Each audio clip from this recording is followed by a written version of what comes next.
Aloha! It's me, Ram Ram. Another day, another vlog. Ngayon nga ay busy-busy na naman ang person. Ngayon nga ay papunta tayo sa ating destinasyon. At dahil special ang araw ngayon, ita-travel ko kayo sa aking buhay. Papunta nga ako ngayon sa isang supermarket para bumili ng gagamitin sa photoshoot. At dahil nga minsan lang mangyari sa buhay natin, ba't di na natin sulitin? Uy!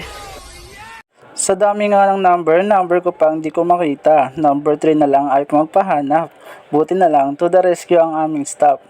Pagkapili ko ay agad na akong umalis para pumunta sa iyo. Uy, para pumunta sa Pasnap Studio. Dito nga lang yan sa Barangay Balubad, Bulacan. Pagpasok pa lang, bumukod na kagad sa akin ng mga nagagandahang ambience.